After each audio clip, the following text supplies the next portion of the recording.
Namaste tradisi masyarakat India dalam mengucapkan salam jika bertemu atau berpisah dengan seseorang. Memiliki makna semoga dalam keadaan baik-baik saja atau salam sejahtera. Caranya pun mudah, hanya dengan menempelkan kedua telapak tangan di depan dada dengan rasa hormat. Kita juga dapat melakukannya dengan kata-kata Namaste ataupun tanpa kata-kata. Karena seperti itu sudah mengandung arti yang disampaikan salam tersebut. Selanjutnya adalah festival agama atau musim yang selalu meriah.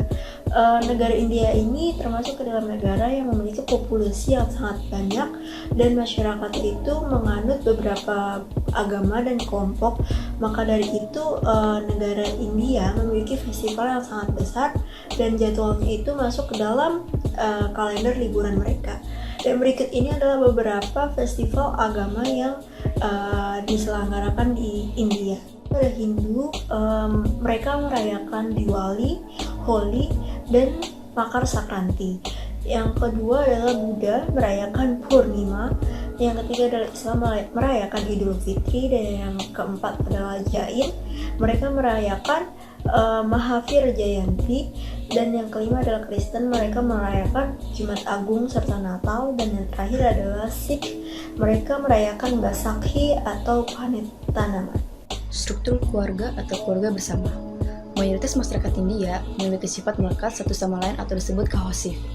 Jadi mereka memiliki konsep yang dimana seluruh keluarga mulai dari orang tua, istri, anak, bahkan kerabat pun tinggal dalam satu rumah atau satu lingkungan. Hal tersebut juga dapat membantu dalam mengatasi stres atau tekanan. Yang keempat adalah simbol atau puasa. Puasa dalam budaya Hindu ini bisa disebut Vrat atau Upva, yang berasal dari ritual Veda yang dimana diperuntukkan sebagai keperluan pengorbanan dengan mengasamkan api kurban. Namun puasa dalam budaya Hindu berbeda dengan puasa yang ada pada ajaran Islam. Puasa pada ajaran Hindu atau budaya Hindu ini itu sebagai simbol atau cara mewakili ketulusan atau kesungguhan serta mengungkapkan rasa terima kasih kepada para dewa dan dewi. Kebiasaan keagamaan atau sapi suci. Hewan sapi di negara India dianggap hewan suci karena digambarkan sosok ibu atau karunia ibu pertiwi. Bahkan kendaraan kepercayaan Dewa Siwa adalah Nandi atau si banteng suci. Di dalam kitab suci Veda telah ditekankan bahwa perlu untuk melindungi atau merawat sapi. Di negara tersebut juga dilarang untuk membunuh atau mengonsumsi daging sapi karena hal itu termasuk dosa. Selanjutnya adalah arsitektur atau sains di balik kuil. Kuil itu sendiri merupakan tempat ibadah untuk masyarakat penganut agama Hindu dan biasanya kuil terletak di sepanjang garis gelombang magnetik bumi. Hal itu bertujuan untuk membantu dalam memaksimalkan energi positif yang tersedia di dalamnya. Kenapa bisa seperti itu? Karena piringan tembaga atau yang biasa disebut sebagai garbagriha atau molastan terkubur di dalam idola utama, dan hal itulah yang menyerap dan menggetarkan energi positif ke dalam lingkungan kuil tersebut. Jika kita ingin memasuki kuil, maka diwajibkan untuk melepaskan alas kaki, karena jika tidak, mereka akan membawa kotoran ke lingkungan yang sudah dibersihkan dan dikuduskan. Pernikahan atau sistem pernikahan yang diatur. Kenapa dinamakan sistem pernikahan yang diatur?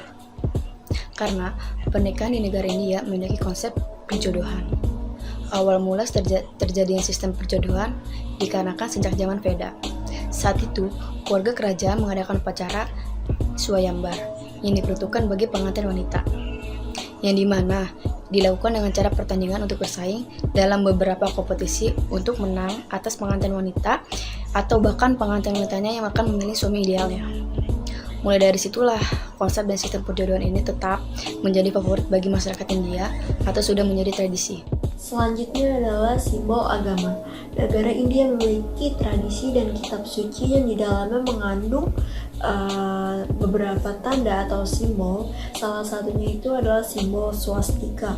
Simbol itu merupakan simbol yang paling sangat disucikan dalam budaya Hindu. Dan dalam konteks ini itu merupakan simbol Dewa Ganesha atau yang biasa dikenal Dewa Segala Rintangan. Lengan swastika memiliki berbagai arti. Mereka menandakan 4 Veda, 4 konstelasi atau 4 tujuan utama manusia pengejaran. Tradisi dan adat istiadat. Pepatah di negara India mengatakan Atiti Deva Bhava, yang artinya ialah tamu itu setara dengan Tuhan. Ini diambil dari kitab suci Hindu yang kemudian menjadi tradisi dan kode etik masyarakat Hindu, yang dimana keramahan terhadap tamu adalah bagian penting dari budaya India. Ini adalah gaun India atau pakaian etnis India. Biasanya pada gaun India yang dikenakan oleh wanita India terdapat kain tunggal atau kain tanpa jahitan yang biasa disebut sari atau sare. Awal mulanya gaun India hanya digunakan sebagai tradisi Hindu, namun seiring berjalannya waktu dan berkembangnya gaun India yang semakin sangat elegan, gaun ini menyebar ke seluruh agama dan dikenakan oleh semua kalangan. Hal ini juga berlaku untuk kurta piyama dan pakaian resmi pria yang biasa disebut sherwani dari seluruh agama. Tarian India. Negara India merupakan tanah penyatuan keragaman. Tarian merupakan bagian dari negara ini dan juga menjadi salah satu cara untuk mengekspresikan budaya di asal mereka. Tarian dibagi menjadi dua, yaitu rakyat dan klasik. Tarian rakyat untuk melacak pentingnya daerah pedesaan, yang dimana untuk menggambarkan kehidupan sehari-hari penduduk desa. Tentu saja prosesnya untuk menyesuaikan sangat panjang, karena harus sesuai dengan kriteria seperti ras, agama, kasta, penampilan fisik, dan budaya. Selanjutnya adalah masakan atau makanan India. Popularitas negara India didukung oleh faktor penting, yaitu makanan dan masakan India. Karena makanan India memiliki pengaruh signifikan untuk penggunaan rempah-rempah dan herbal. Hampir setiap daerah terkenal dengan memiliki hidangan khas dengan bahan-bahan khasnya juga.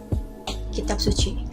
Sastra India dapat ditelusuri kembali pada epos besar yang ditulis dalam bentuk puisi, drama, cerita, bahkan panduan swadaya. Cerita Hindu yang paling menonjol adalah Ramayana dan Mahabharata. Keduanya ditulis untuk menunjukkan nilai kemanusiaan, pengorbanan, kesetiaan, pengabdian, dan kebenaran, serta memiliki moral yang menandakan kemenangan kebaikan atas kejahatan. Jika dilihat, cerita Mahabharata merupakan puisi terpanjang yang ditulis dalam bahasa Sanskerta dan merupakan karya dari Veds Vyasa. Selanjutnya adalah seni bela diri India. Negara India memiliki seni bela diri Kalaripayattu. Ini merupakan seni bela diri tertua dan sampai sekarang juga masih ada di negara India. Negara India juga merupakan rumah bagi beberapa gaya bela diri yang unik. Beberapa di antara memiliki asal-usul kuno dan ada juga beberapa yang membutuhkan penggunaan persenjataan dan ada juga yang tidak.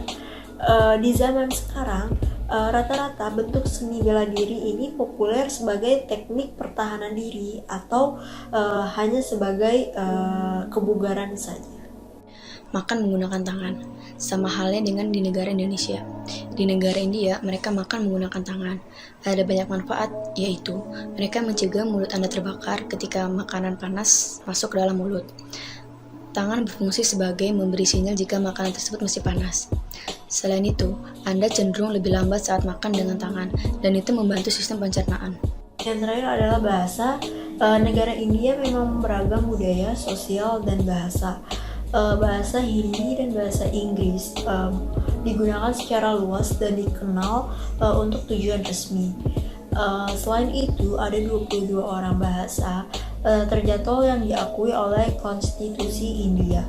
Namun, lebih dari 400 bahasa dan dialek di India masih belum diketahui. Bahkan, dialek akan berubah hanya dengan beberapa kilometer perjalanan saja. Selama bertahun-tahun ada sekitar 190 bahasa terancam punah karena sangat sedikit penutur yang masih hidup.